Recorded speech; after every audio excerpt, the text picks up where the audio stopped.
Hello everyone, I am Suhani. Welcome to my YouTube channel Bio B, जहां हम पढ़ेंगे biology.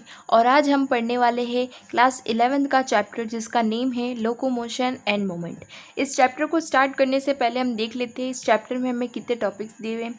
तो इस चैप्टर में हमें टोटल 5 टॉपिक्स दिए हुए हैं, जिसमें हमारा जो पहला टॉपिक जिसमें हम पढ़ेंगे टाइप्स ऑफ मूवमेंट के बारे में, फिर हम पढ़ेंगे मसल्स के बारे में, फिर हम देखेंगे स्केलेटन सिस्टम कैसा होता है, फिर हमारे जो बॉडी में कुछ प्रेजेंट है जॉइंट्स उनके बारे में देखेंगे कितने जॉइंट्स है प्रेजेंट हमारी बॉडी में, फिर देखेंगे कुछ डिसऑर्डर्स के बारे में जो कि मस्कुलर एंड स्केलेटन सिस्टम से रिलेटेड होते हैं। ओके, तो स्टार्ट करते हैं हम हमारा चैप्टर। तो जैसा कि इस चैप्टर का नेम हमें दिया हुआ है हमको लोकोमोशन एंड मोमेंट, यानी कि लोकोमोशन एंड मोमेंट, क्या ये एक ही चीज़ है, क्या ये अलग चीज़ है, क्या इनमें सिमिलरिटीज़ है और क्या इनमें डिससिमिलरिटीज़ है, सबसे पहले उनको हम समझ लेते हैं। तो लोकोमोशन जिसके नाम से ही समझ में आना चाहिए हमको कि लोकोमोशन जिसमें हमारा लोकेशन चेंज होता हो, ठीक है। यानी कि लोकोमोशन एक ऐसी चीज़ है जिसमें क्या होता है हमारी पोजीशन चेंज हो जाती है। यानी कि अगर एक पर्सन यहाँ खड़ा है तो वो यहाँ से उसकी लोकेशन चेंज होकर वो दूसरी जगह चला जाएगा, ठीक है, उसे हम कहेंगे लोकोमोशन। लेकिन जो मूवमेंट होता है उसमें क्या होता है पोजीशन चेंज हमारी नहीं होती है, ठीक है। जो हमारी एक ही जगह खड़े होकर जो मूवमेंट किया जाता है, हाथ पैर को हिलना डुलना हमारा क्या कहलाता है, मूवमेंट हमारा कहलाता है, जिसमें हमारी लोकेशन चेंज नहीं होती है। तो इसी से हमारे एक इंपॉर्टेंट जो लाइन निकल के आती है, जो कि हमसे क्वेश्चन पूछा जाता है हमारे एग्जाम में true and false based question के अंदर, कि all locomotions are movement but all moments are not locomotion. यानी कि सारे लोकोमोशंस मूवमेंट्स हो सकते हैं, लेकिन सारे मोमेंट्स जो है हमारे लोकोमोशन नहीं हो सकते ऑब्वियसली। अगर उसने लोकोमोशन चेंज होता ही नहीं क्योंकि मोमेंट में, और अगर हुआ तो वो तो मोमेंट रहेगा ही नहीं, वो तो लोकोमोशन बन जाएगा ना। तो क्या है, सारे लोकोमोशन जो है हमारे मोमेंट है, लेकिन मोमेंट सारे हमारे लोकोमोशन नहीं होते। तो इसी के साथ हम स्टार्ट करते हैं हमारा जो पहला टॉपिक है टाइप्स ऑफ मोमेंट के बारे में बात करते हैं। यानी कि जो मोमेंट हमने देखा जिसमें हमारी लोकेशन चेंज नहीं हो रही है, ये मोमेंट्स कितने तरीके की होती है। तो जैसे कि हमारा एक एमोबॉइड सीरोपोडियल मोमेंट होता है, जिसमें हमारा एमोबॉइड की जैसे वो हमारा क्या कहता है मूवमेंट करता है, जिसके एग्जाम्पल में आ जाते हैं हमारे मैक्रोफेजेस, ल्यूकोसाइट्स। सेकंड आता है हमारा सीलियरी मोमेंट, जिसमें हमारे विद द हेल्प ऑफ सीलिया जो है हमारा मूवमेंट होता है, जिसमें आ जाते हैं हमारे पैरामीशियम, जो कि हमारे उसकी सीलिया लगी होती है उसके थ्रू वो क्या करता है, मूवमेंट करता है। हमारी फेलोपियन ट्यूब में जो एग जो है उनका जो मूवमेंट होता है वो उन्हीं फेलोपियन ट्यूब की जो सीलिया होती है उनकी हेल्प से ही होता है। और हमारी ट्रेकिया के अंदर भी जो मूवमेंट होता है वो हमारे सीलियरी मूवमेंट से ही होता है। फिर आ जाता है हमारा फ्लैजिलेटेड मूवमेंट, जो कि हमारे स्पर्म में देखने को मिलता है। स्पर्म की जो टैग होती है वो हमारी एक तरीके से फ्लैजिलेटेड मूवमेंट करती है। फिर फोर्थ आ जाता है हमारा मस्कुलर मूवमेंट, जिसके बारे में हम इस चैप्टर में हमको पढ़ना है, ठीक है। वही हमारा जो है मेन जो है हमारा मोटिव है इस चैप्टर का, हमको मसल्स के बारे में पढ़ना है। हमारा मस्कुलर मूवमेंट किस तरीके से होता है वो हमें देखना है, जो कि हमारे मसल्स में हमको देखने को मिलेगा। ओके, अब थोड़ा समझ लेते हैं कि ये मसल क्या है, जो कि हमारा सेकंड जो हमारा टॉपिक है जिसमें हमको मसल के बारे में समझना है। मसल जो होती है हमारी कैसी होती है, मेसोडर्मल ही होती है, जिसमें हमारा 40 से 50% जो है हमारा बॉडी मास जो है इस मसल का ही बना हुआ होता है, ठीक है। इसकी जो प्रॉपर्टी होती है एक्साइटेबिलिटी की, कॉन्ट्रैक्टिबिलिटी की, इलास्टिसिटी की और हमारी एक्सटेंसिबिलिटी की, जो हमारी इसकी प्रॉपर्टी हमको देखने को मिलती है। अब इन मसल्स के जो टाइप्स की अगर हम बात करें तो हमारे स्केलेटन मसल्स होती है, स्मूथ मसल होती है, कार्डिक मसल। स्केलेटन मसल जो कि हमारी वॉलंटरी होती है, यानी कि जिस पे हमारा कंट्रोल है, ठीक है, जिसको हम चाहे जिस तरीके से हम उस पर कंट्रोल कर सकते हैं, उसका मूवमेंट हम कर सकते हैं, जो कि सिलेंड्रिकल होती है। स्मूथ मसल जो होती है जो कि इनवॉलंटरी होती है, जिस पे हमारा कोई कंट्रोल नहीं होता, उनका हम पे कंट्रोल नहीं है, उनको हम नहीं हिला सकते। लेकिन बाकी की जो है जो मसल है इन पे हमारा कंट्रोल है, इनको हम क्या कर सकते हैं, हिला सकते हैं। कार्डिक मसल जो होती है वो भी हमारी कैसे होती है, इनवॉलंटरी होती है, ठीक है, जिसको जो कि हमारी सिलेंड्रिकल और ब्रांचिंग हमारी होती है। ओके, इस स्केलेटन मसल की हम बात करें तो जो हमारी बोन होती है और ये हमारी मसल है, बोन और मसल जिससे जुड़ी होती है उसको हम कहते हैं टेंडन, ठीक है। हम बोलते हैं ना बहुत बार हमारी टेंडन जो है हमारी खिंच के, कोई एक्सरसाइज करते वक्त टेंडन लोगों की खिंच जाती है, तो टेंडन क्या होती है, टेंडन होती है हमारी बोन और मसल को जो जोड़ती है उसको कहते हैं टेंडन, और जो बोन और बोन को जोड़ती है वो कहलाती है हमारी लिगामेंट, ठीक है। लिगामेंट क्या है, जो बोन और बोन को जोड़ती है, और बोन और मसल को जोड़ने वाली कहलाती है टेंडन। ओके, अब इस मसल को अगर हम बड़ा करके देखें, ये जो मसल है हमारा इसको हम बड़ा करके देखें, इस मसल में हमको क्या देखने को मिलेगा, इस मसल से हमको कुछ मसल फाइबर्स देखने को मिलेंगे, ठीक है, जो कि इस तरीके से बहुत सारे होंगे और जिनको बंडल में होंगे, जिसको हम क्या कहेंगे, फेसिक्यूलाई कहेंगे। इन फेसिक्यूलाई के बीच में कुछ चीज़ होगी जिसको हम क्या कहेंगे, फेसिका कहेंगे, ठीक है। तो ये हमारे मसल का डायग्राम होता है, यानी कि बेसिकली जो हमारे मसल है उस मसल में क्या है, फेसिकुलाई है, जिसके अंदर हमारे मसल फाइबर्स हैं, उस मसल फाइबर्स में क्या है, हमारे मायोफिब्रिन्स होते हैं। उन मायोफिब्रिन्स में हमारे मायोफिलामेंट्स प्रेजेंट होते हैं, जो कि हमारी दो तरीके के होते हैं, एक होते हैं हमारे थिक और एक होते हैं हमारे थिन। ठीक है, जिसको थिक वाले जो होते हैं, जिसको हम कहेंगे मायोसिन, और थिन वाले हमारे कहलाते हैं एक्टिन। ओके, अब हम बात करते हैं सार्कोमेर। सार्कोमेर आखिर क्या होता है, यानी कि इसको कुछ इस तरीके से समझते हैं, हमारे जो मसल में है कुछ बैंड्स प्रेजेंट होती है। बैंड्स किस तरीके से, जो हमारी ये जो पतली लाइन जो हमको देखने को मिलती है, ये हमारी क्या होती है, थिन होती है, यानी कि हमारी एक्टिन है। और जो मोटी जो कि हमारी थिक है, यानी कि जो हमारी मायोसिन, यानी कि ये हमारी मायोसिन होती है। ओके, तो जहाँ पर सिर्फ ओनली हमारा जो है एक्टिन प्रेजेंट होता है, जिसको बीच में से जो कट करती है हमारी, वो कहलाती है जेड लाइन, जिसको हम क्या कहते हैं, आई बैंड। जिसमें प्योरली हमारा एक्टिन प्रेजेंट होता है, वो होती है हमारी आई बैंड, और उनको कट करने वाली हमारी कहलाती है जेड लाइन। ओके, जहाँ हमारा मायोसिन होता है, तो जहाँ प्योरली हमारा सिर्फ मायोसिन प्रेजेंट है, उसको हम कहते हैं एच जोन, और उसको कट करने वाली को हम कहते हैं एम लाइन। लेकिन एक ऐसी जगह है जहाँ पे हमारा एक्टिन और मायोसिन ओवरलैप करती है, उस जगह को हम कहते हैं ओवरलैपिंग जो जोन है हमारा, इसलिए इसको ओ जोन कहेंगे। ओके, अब ये ओ जोन और ये एच जोन मिला के एक बनाता है बैंड, जिसको हम कहते हैं ए बैंड। ठीक है, तो दो बैंड है, एक आई बैंड है, एक ए बैंड है। ठीक है, आई बैंड क्या था, जिसमें सिर्फ हमारा एक्टिन प्रेजेंट है, और हमारा ए बैंड क्या है, जिसमें हमारा एक्टिन और मायोसिन दोनों ही प्रेजेंट होता है। ठीक है, उसको हम कहते हैं क्या, ए बैंड कहते हैं, और ओ जोन है, एच जोन है, और इनको कट करने वाली लाइन हमारी एम लाइन कहलाती है, जिससे हमसे एग्जाम में बहुत पूछा जाता है। ओके, अब हम सार्कोमेर की बात करें तो एक सार्कोमेर का मतलब क्या होता है, एक सार्कोमेर का मतलब होता है एक ए बैंड। एक ए बैंड का मतलब क्या है, एच जोन और ओ जोन दोनों ही उसमें आई गए हैं। ठीक है, तो एक ए बैंड और दो हाफ आई बैंड, यानी कि इधर से हाफ आई बैंड और इधर से भी हाफ आई बैंड, तो ये दो है, तो दो हाफ आई बैंड, यानी कि हम सिंपली कहें एक ए बैंड और एक हमारा आई बैंड मिला के हमारा क्या बनाता है, एक सार्कोमेर हमारा बनाता है। अगर हम इसका 3D में हम देखेंगे तो हमको दिखेगा कि मायोसिन जो है वो 6 एक्टिन से जो है सराउंडेड होता है, और हमारा एक जो है हमारा एक्टिन जो होता है वो हमारा 3 मायोसिन से जो है हमारा क्या होता है, सराउंडेड होता है। ये भी हमसे पूछा जाता है कि हमारा जो मायोसिन है वो कितने एक्टिन से जो है सराउंडेड होता है, और हमारा जो एक्टिन है वो हमारे कितने मायोसिन से जो है सराउंडेड होता है।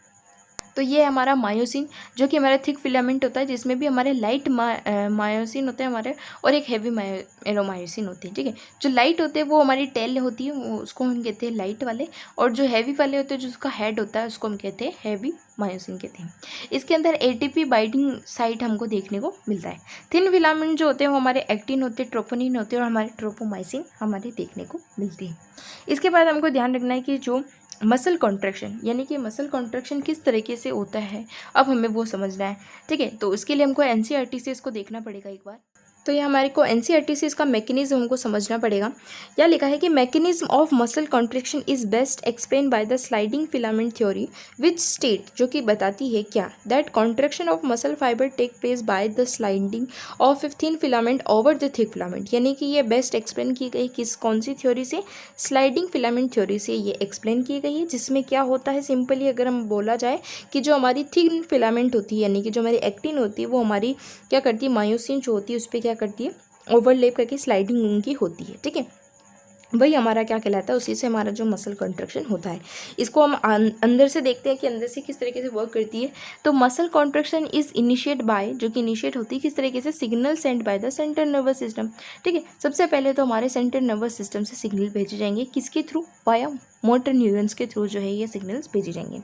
फिर ये मोटर न्यूरॉन्स क्या करेंगे, along with the muscle fibre connect to its constitutive motor unit से कनेक्ट करेगी, और क्या होगा कि द जंक्शन होता है एक, जो कि बिटवीन होगा किसके बीच में, मोटर न्यूरॉन और हमारे सार्कोलेमा ऑफ मसल फाइबर जो है हमारी, उनके बीच में एक जंक्शन होगा। उस जंक्शन को कहेंगे हम न्यूरोमस्कुलर जंक्शन कहेंगे, या फिर मोटर एंड प्लेट जिसको हम कहते हैं, यानी कि जहाँ मोटर एंड होकर प्लेट हो रही है, या फिर जहाँ पर न्यूरो और हमारा मसल जो मिल रहा है, तो हमारा न्यूरोमस्कुलर जंक्शन कहलाएगा।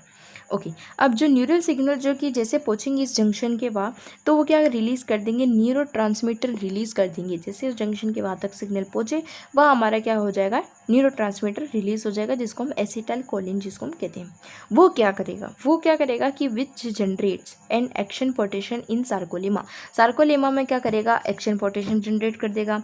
This spreads through the muscle, fibre cause release of calcium ions into the sarcoplasm. इससे क्या होगा, ये पूरी मसल फाइबर में फैल जाएगा और क्या होगा, हमारे कैल्शियम आयंस जो है सार्कोप्लाज्मा में अब रिलीज होंगी। अब जैसे ही इन कैल्शियम आयंस का लेवल बढ़ेगा, क्या होगा, बाइंडिंग ऑफ कैल्शियम विद सब यूनिट ऑफ ट्रोपोनिन और एक्टिन फिलामेंट, क्या होगा, हमारा जो ट्रोपोनिन और हमारा एक्टिन फिलामेंट क्या होगा, हमारा सब यूनिट जो है इनका देर बाय रिमूव हो जाएगा। हमारा एक्टिव साइट ऑफ मायोसिन जो है हमारा रिलीज हट जाएगा और यूटिलाइजिंग द एनर्जी हमारी यूटिलाइज हो जाएगी, एटीपी हाइड्रोलाइज हो जाएगा और मायोसिन का हेड जो है हमारा किससे बाइंड हो जाएगा, एक्टिव साइट से ऑन एक्टिन, एक्टिन पे जो हमारा ये रिलीज हो जाएगा और क्या बना लेगा, एक क्रॉस ब्रिज बना लेगा। दिस पुल्स जो कि क्या करेगा, खींचेगा क्या, the attach actin filament toward the centre of A band की तरफ और the Z line attach to this actins also pulled inward thereby causing a shortening of sarcomere. यानी कि अब सार्कोमियर जो हमारा कैसा हो जाएगा, छोटा हो जाएगा और हमारा कॉन्ट्रैक्शन होगा। इसके बाद क्या होगा, it is clearly from the above steps that during a shortening of muscle, जैसे हमारी मसल शॉर्टनिंग होगी, छोटी होगी, कॉन्ट्रैक्शन होगा, ठीक है। The I bend get reduce, जो हमारा आई बेंड हुआ करता था वो हमारा छोटा हो जाएगा और हमारा क्या होगा, ए बेंड जो है वो हमारी सिमिलर लेंथ पे ही रहेगा और जो हमारी द मायोसिन जो हमारी वो रिलीज़ हो जाएगी और क्या होगा, ATP in phosphate goes back to its relax state पे चले जाएंगे और एक न्यू एटीपी बाइंड्स वापस से क्रॉस ब्रिज को क्या कर देगा, तोड़ देगा और द एटीपीज अगेन हाइड्रोलाइज, फिर वापस से एटीपी को हाइड्रोलाइज करेंगे और फिर हमारा मायोसिन का हेड जो है वापस से उसी साइकिल यानी क्रॉस ब्रिज फॉर्मेशन में चला जाएगा और इस तरीके से हमारी क्या होगी, कॉन्ट्रैक्शन होगी, ठीक है। तो इस तरीके से हमारा रिपीटेड होते रहेगा और फर्दर हमारी स्लाइडिंग ये हमारी होती ही रहेगी, ठीक है। तो जैसा कि हमको एनसीईआरटी की डायग्राम में भी हमको ये समझाया हुआ है कि ये हमारा क्या है, मायोसिन है, मायोसिन का हेड है, ये हमारा एक्टिन फिलामेंट है। यहाँ पे क्या होगा, हमारा एटीपी का यूटिलाइज होगा, एटीपी का यूटिलाइज हुआ और हमारा क्या होगा, इसका हेड जो है ऊपर की तरफ करेगा और उधर से हमारा इसको खींचेगा। तो इस तरीके से हमारा क्या क्रॉस ब्रिज हमारा बन जाएगा, ये हमारा मायोसिन का हेड है। फिर हमारा फॉर्मेशन हो जाएगा क्रॉस ब्रिज का और फिर ये क्या करेगा, पीछे की तरफ इसको ये खींचेगा और इस तरीके से हमारा जो है स्लाइडिंग होगी जिसमें हमारा रोटेशन होगा। फिर वापस से ये हमारा टूट जाएगा, टूटने के बाद ब्रेकिंग ऑफ क्रॉस ब्रिज जो है हमारे टूट जाएंगे और इस तरीके से फिर वापस जुड़ेंगे। इस तरीके से हमारा जो है साइकिल चलता रहेगा, ठीक है। तो वही जो है हमारे को इसमें समझना है और मेन इसमें हमको याद रखना है कि हमारे इन बैंड्स में क्या चेंजेस आएंगे, उससे हमारे से क्वेश्चन पूछा जाता है कि हमारे चेंजेस क्या आएंगे, कि हमारा आई बैंड जो है वो हमारा शॉर्ट हो जाएगा, ऑब्वियसली वो हमारा छोटा हो जाएगा क्योंकि वो हमारी पास में खिसक जाएगी।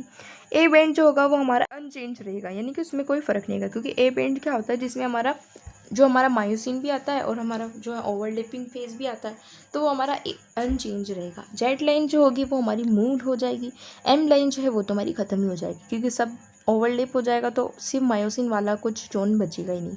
ओ जोन जो है वो हमारा इंक्रीज़ हो जाएगा क्योंकि वो ओवरलैप तो वैसे ही हो रखे थे और भी हो जाएंगे तो हमारे इंक्रीज़ हो जाएगा और एच जोन जो है वो हमारा क्या हो जाएगा, कम हो जाएगा, ठीक है।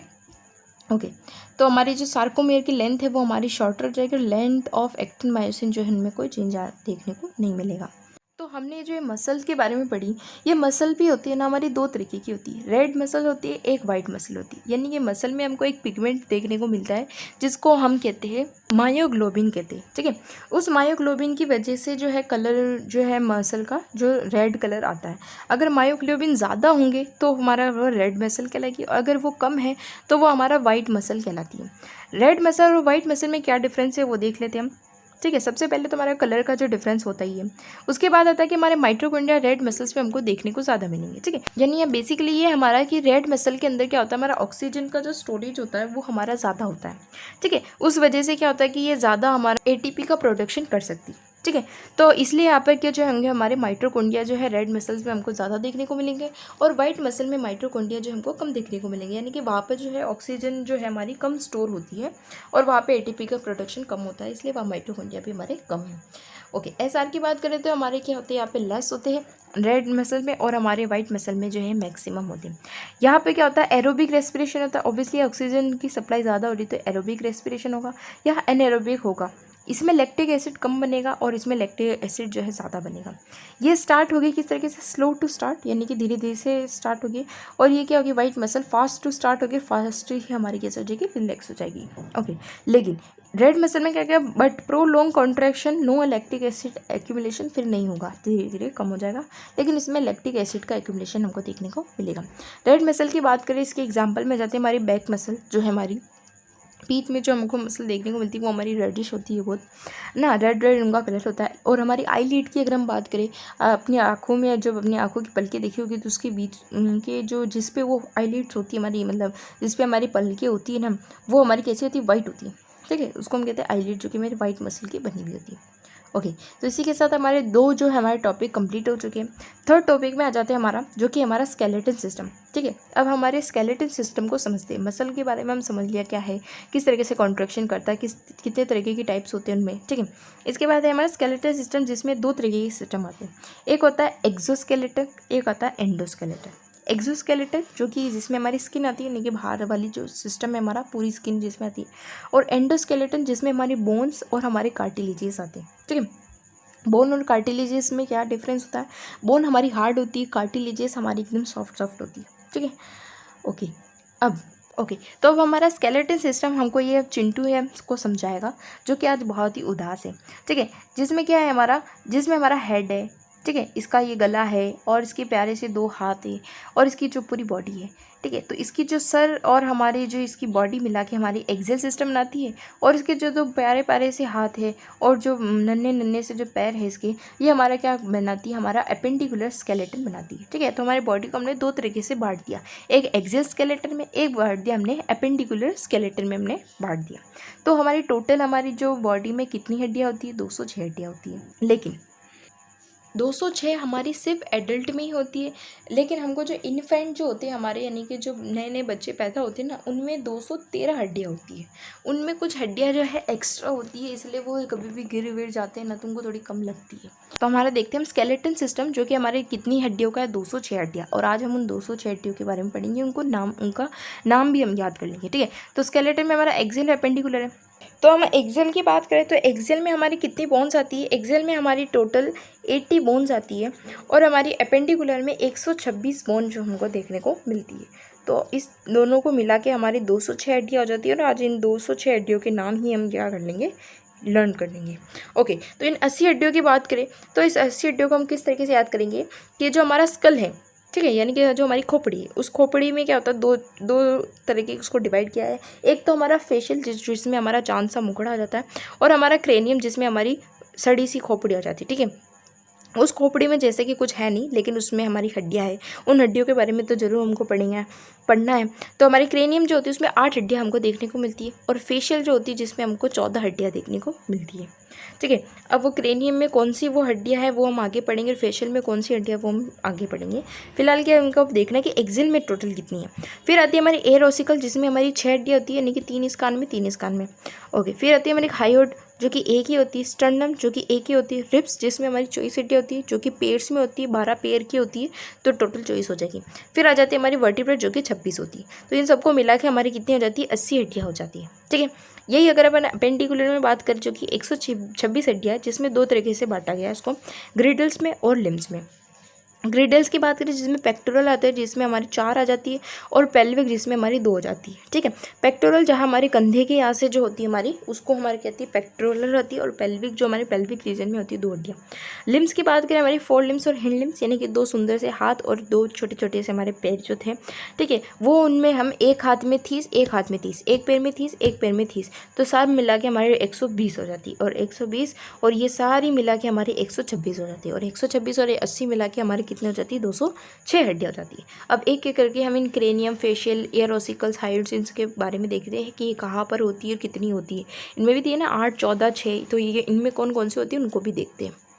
ओके, तो सबसे पहला जो आ जाता है हमारा क्रेनियम, जिसमें हम कहते हैं हमारा ब्रेन, जिसमें हम कहते हैं कि हमको ऊपर वाले ने भेजा तो भेजा, लेकिन भेजे में भेजा नहीं भेजा। उसी भेजे के बारे में हम पढ़ेंगे आज, कि उस भेजे में हमारी कितनी जो हड्डियाँ, उनके बारे में तो हम कम से कम पता ही होना चाहिए, ठीक है। कुछ नहीं भेजा लेकिन हमको हड्डियाँ जरूर भेजी है। तो उसमें थी हमारी 8 जो हमारी बोन्स थी 2 पेड़ है और बाकी के जो 6 बची है वो अनपेड है, यानी कि बाकी सब एक एक है और 2 एक ऐसी बोन है जो हमारी पेड़ होती है। ओके, तो इसमें क्या होता है, फ्रंटल होता है, पेरेंटल होता है, टेम्पोरल होता है, ऑसिपिटल होता है, स्फिनोइड होता है और इथिमॉइड होता है। फ्रंटल क्या होती है, फ्रंटल जो हमारा माथा होता है चौड़ा सा पतला सा, है ना, वो हमारा फ्रंटल जो कि हमारा माथा होता है जिसमें हमारा एक मसल होती है, पेरेंटल जिसमें 2 होती है, टेम्पोरल हमारी 2 होती है और ऑसिपिटल हमारी 1 होती है, स्फिनोइड भी हमारी 1 होती है और इथेमॉइड भी हमारी 1 होती है। इसके बाद हम बात करते हैं फेशियल बोन्स की। फेशियल बोन्स जो होती है वो हमारी 14 होती है, जिसमें हमारी नसल में आ जाती है 2, इंफ्रा नसल हो जाती है 2, जाइगोमेटिक हो जाती है 2, लेक्नेमाइल हो जाती है हमारी 2, वोमेन हो जाती है हमारी 1 और मैक्सिले हो जाती है हमारी 2 और मेंडिबल हो जाती है 1 और पेलेटिन हो जाती है हमारी 2।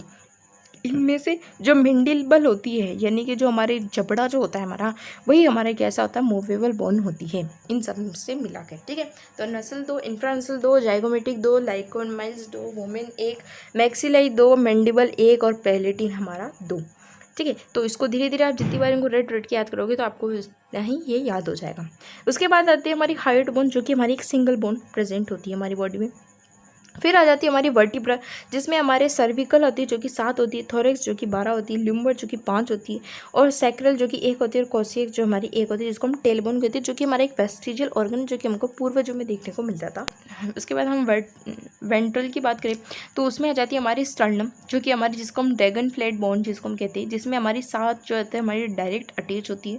यही हमारी जो हमारी बोन है, इसके अंदर ये जो 7 है हमारी, ये अटैच होती है इस स्टर्नम से, और बाकी के जो 8, 9, 10 यानी कि 3 होती है इस 7 से अटैच होती है और 11, 12 जो होती है हमारी वो हमारी हवा में तैर रही होती है। ओके, इसके बाद आ जाते हैं हमारे सिक्स जो कि हमारा रिब्स आ जाती है। रिब्स जिसमें आती है हमारी ट्रू रिब्स और एक आती है फॉल्स रिब्स। ट्रू रिब्स जो कि हमारी सीधी सीधी जुड़ी हुई अच्छी बच्चों की, जैसे वो हमारी वर्टेब्रल जो होती है हमारी स्टर्नल जो कि हमारे 7 पैर होते हैं जो कि सीधी सीधी जुड़ी होती है। और फॉल्स कौन सी होती है, जो ये टेढ़ी मेढ़ी जुड़ी है, नहीं कि 7 से 3 जुड़ी है और बाकी तो 2 हवा में ही उड़ रही है।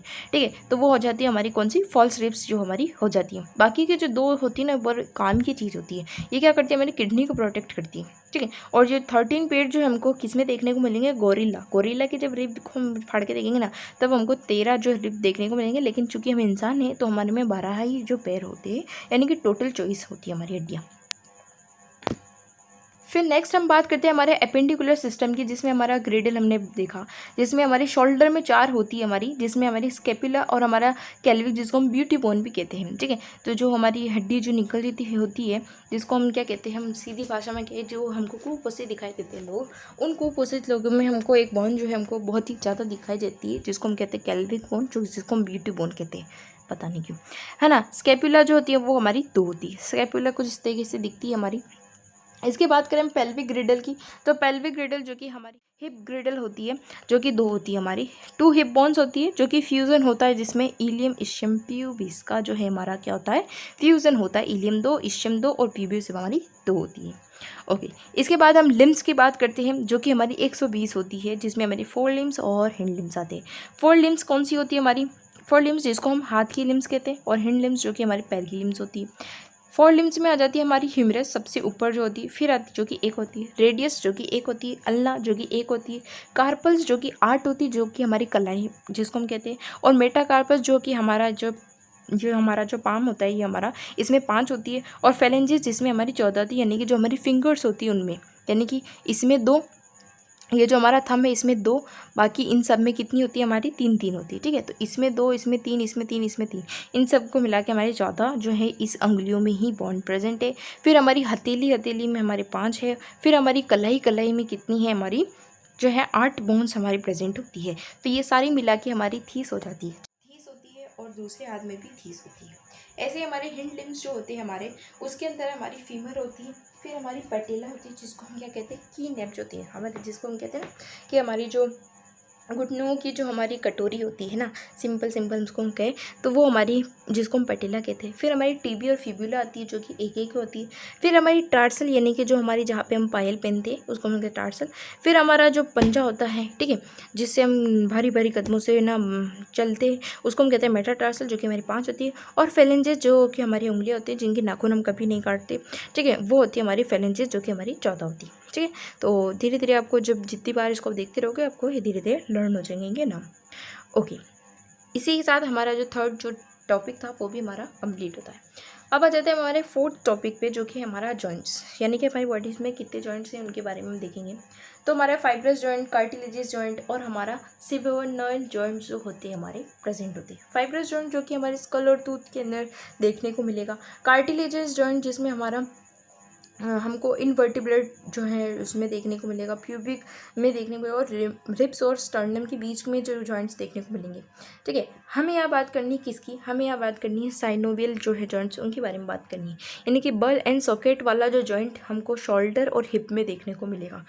ओके, हिंज जॉइंट क्या होता है, हमारा जो हिंज जैसे कि जिसको हम कहते हैं हमारा जो गेट होता है उसमें जो हिंज जो होते हैं हमारे ना, जिससे वो हमारा एक तरफ खुलता है, तो वो हमारा एल्बो जो होती है हमारी, ठीक है, हमारा हाथ जो है वो एक ही तरफ खुलता है पूरा। ठीक है, तो हमारी एल्बो जॉइंट क्या कहलाती है, हमारी हिंज जॉइंट हमारी कहलाती है। ग्लाइडिंग जिसको हमारा कार्पस और मेटाकार्पस वाला जो जॉइंट होता है वो हमारा ग्लाइडिंग होती है। पाइवट जिसमें हमारी जो खोपड़ी जो बैठी हुई होती है ना, तो जिस between the Atlas and C2 जो हमको ध्यान में रखना है, जिसमें हमारी खोपड़ी एकदम हमारी जो गर्दन में बैठी हुई है उसको हम पाइवट जॉइंट कहते हैं। और हमारा सैडल जॉइंट जो होता है जो कि कार्पल और मेटाकार्पल जो होता है हमारे थंब की, ठीक है, कार्पल या मेटाकार्पल और थंब का बीच का जो जॉइंट होता है उसको हम क्या कहते हैं, सैडल जॉइंट जिसको हम कहते हैं। ठीक है, तो इन कुछ जॉइंट्स के बारे में है जो हमसे एग्जाम में पूछे जाते हैं, उनके बारे में हमको ध्यान रखना है। फिर नेक्स्ट जो हमारा लास्ट टॉपिक है इस चैप्टर का वो है हमारा disorders of muscular and skeletal system की बात करें तो सबसे पहला जो डिसऑर्डर आता है हमारा, जिसको हम कहते हैं माइस्थेनिया ग्रेविसिस, जिसमें आता है ऑटो इम्यून डिसऑर्डर जिसको हम कहते हैं, जिसमें हमारा फैटिग होना, वीकनेस होना, पैरालिसिस होना, जिसमें हमारा मेनली होता है कि मसल कॉन्ट्रैक्शन जो है हमारा क्या हो जाता है, ब्लॉक हो जाता है, जो इस वजह से जो है हमको उसमें पैरालिसिस देखने को मिलता है। फिर आ जाता है हमारा मस्कुलर डिस्ट्रोफी, जिसमें हमारा जेनेटिक डिसऑर्डर है एक, जो कि हमारा एक सीवियर भी होता है और एक हमारा माइल्ड भी होता है। फिर आता है हमारा टेटनी, जिसमें हमारा कैल्शियम लेवल लो हो जाता है, जिसमें हमारा रैपिड कॉन्ट्रैक्शन होने लग जाता है मसल का, अचानक से वो जो है रैपिड कॉन्ट्रैक्शन करने लग जाती है, जिसमें क्या होता है लो कैल्शियम लेवल की वजह से होता है। फिर आता है हमारा आर्थ्राइटिस, जिसमें हमारे इन्फ्लामेशन ऑफ जॉइंट्स जो होती है उनमें इन्फ्लामेशन देखने को मिलता है, जिसमें हमारा गाउटी और हमारा ऑस्टियोआर्थराइटिस और हमारा रिमेटॉइड जैसी बीमारियां हमको देखने को मिलती है। ठीक है, गाउटी जिसमें हमारा यूरिक एसिड बन जाता है, और ऑस्टियोआर्थराइटिस जिसमें एज रिलेटेड ही हमारी होती है, और रिमेटॉइड जिसमें हमको ऑटोइम्यून डिसऑर्डर की होता है। फिर फिफ्थ की बात करें तो हमारा हो जाता है ऑस्टियोपोरोसिस, जो कि हमारे एज रिलेटेड है, जिसमें हमारा क्या होता है बोन मास जो है कम होने लग जाता है, एस्ट्रोजन जो है कम होने लग जाता है, इससे हमारी जो है बोन क्या होने लग जाती है, फ्रैक्चर होने लग जाती है, जो हमको एज के साथ धीरे धीरे देखने को मिलता है। ठीक है, यानी कि जो हमारे हड्डियों में है जो छेद देखने को मिलता है, तो 30 के बाद जो हड्डी हमारी गलने लगती है, जैसा कि आप टीवी में देखते ही होंगे, ऑस्टियोपोरोसिस वही बीमारी है। ठीक है, फिर हमारा गाउट, जिसमें हमारे इन्फ्लामेशन ऑफ जॉइंट जिसमें हमारा हो जाता है, वही हमारा क्या कहलाता है, गाउट हमारा कहलाता है। तो इसी के साथ हमारा ये जो चैप्टर था ये यही कंप्लीट होता है। तो इस चैप्टर के जो हमको नोट्स है, शॉर्ट नोट्स वीडियो आपको इस चैप्टर के डिस्क्रिप्शन में देखने को मिल जाएगा। तो मिलते हैं अगले वीडियो में। सो बाय एंड टेक केयर।